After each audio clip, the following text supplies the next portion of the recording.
So the topic today is how to design a forfeit clause in a sale agreement. Now, what is a forfeit clause in a sale agreement? If you had the experience of selling an immovable property, that is the plot, house or a flat, there is a clause which binds the buyer.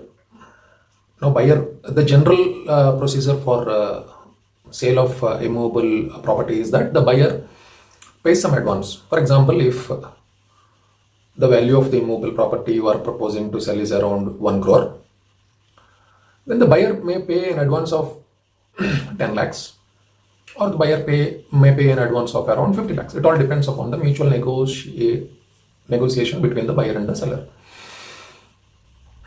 Now, what if the buyer fails to perform the agreement? Then the option before the seller is to refund the sale advance that is received, which could be 50 lakhs or 10 lakhs. So what is the guarantee that the buyer will perform the agreement? And what is the guarantee that seller will also perform the agreement? Because if there is a sudden price escalation, seller may also fail to perform the agreement. In that circumstances, the general balanced clause could be that the seller may promise to pay double the sale advance if he fails to perform the agreement, and the buyer may be willing to lose the sale advance. That is to say, the buyer may lose the 10 lakhs or the 50 lakhs, and the seller may pay 20 lakhs or 1 crore.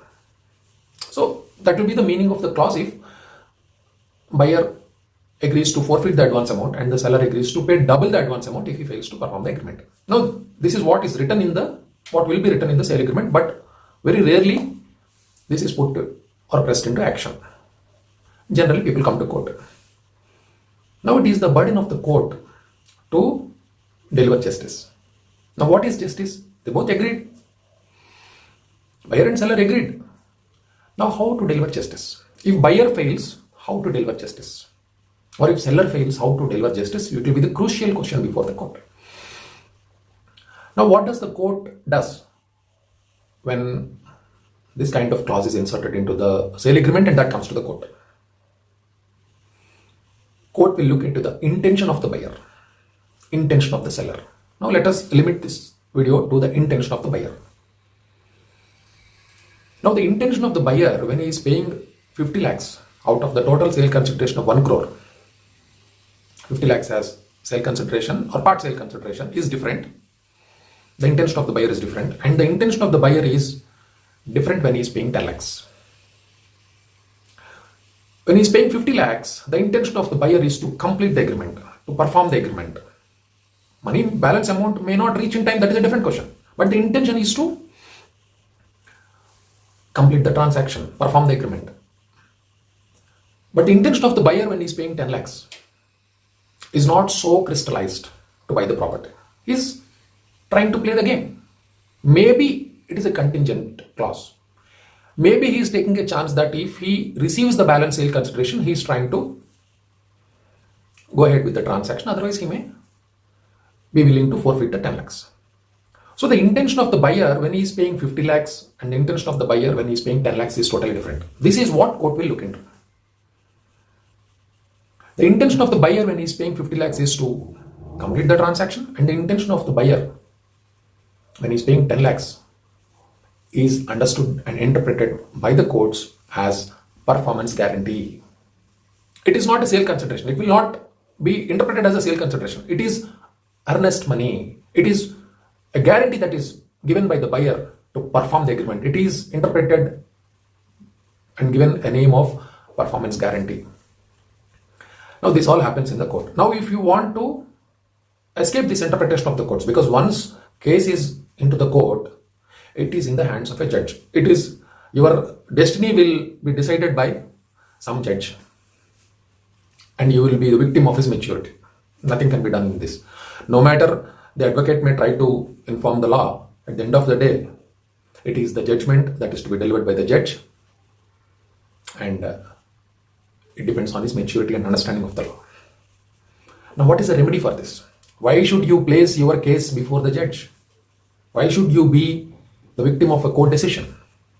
Court delivers justice, but one person will be victim. The best alternative to this is to design a forfeit clause. Now, how to design a forfeit clause? Now, coming to the earlier example, out of the 50 lakhs, if buyer and seller divides that 50 lakhs into an amount for earnest money, a part amount for earnest money, or 1 lakh or 2 lakhs or 3 lakhs or 4 lakhs or 5 lakhs for earnest money, and the remaining 45 lakhs as sale consideration. Or if it is 10 lakhs, 1 lakh may be forfeited and 9 lakhs may be considered as sale consideration. Here the intention of the parties is crystallized at the agreement stage itself. There is no need for court to interpret what is the intention of the parties. If a forfeit clause is designed like this, as earnest money, the sale consideration, if it is divided into earnest money and sale consideration, part sale consideration, then there is nothing before the court to interpret, and you will be safe for whatever amount you are willing to lose. To my understanding, if this kind of clause is inserted, there will be no dispute also. There will be dispute only if seller is not willing to repay the advance part sale consideration. He may not have it. Then if you go to court, the matter is very clear before the court. 1 lakh or 2 lakhs which is paid as an earnest money will be forfeited.